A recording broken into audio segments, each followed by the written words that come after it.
Sifan Hassan. Wow, 4:12.33. She has got the world record.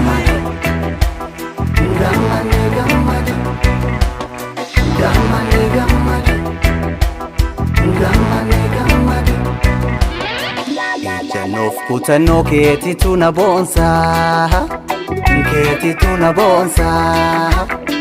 Baay'ee morma keerraa gootummaa kee ibsaa, gootummaa kee ibsaa.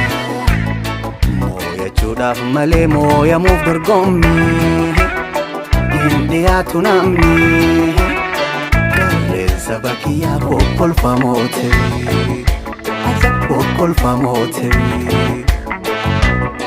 Goofadhuus karaatti nafu jecha siifu ni mo'aa alaabaan kun kufu jecha siifu. Goofadhuus karaatti nafu jecha siifu, jecha siifu,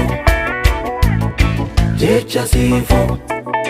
Hunda dura galtee diina saba kootii maraa akkaan gubdee gara injifaattee.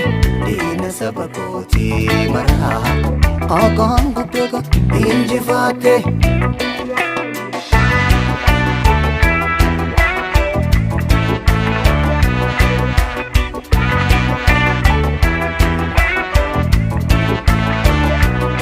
Jabina kee barseetti lallaba, faana kan kee gadhaaban dhaqqaba.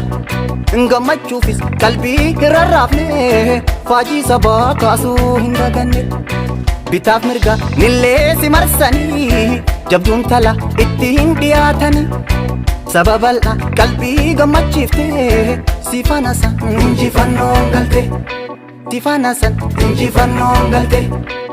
Bagamoote siifu bagamoote, bagamoote injifannoon galte, bagamoote injifannoon galte.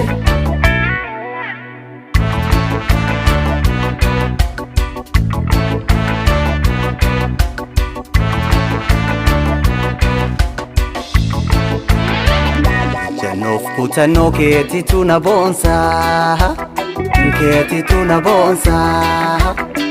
Baay'ee morma keerraa gootummaa kee ibsaa, gootummaa kee ibsaa.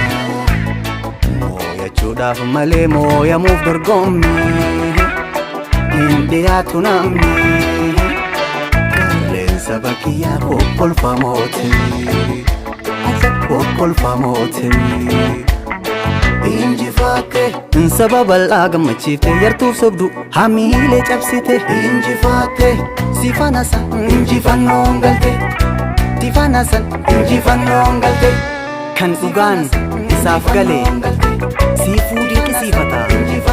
Hoogganaan hojii sobaa guddisaa sitti gataa.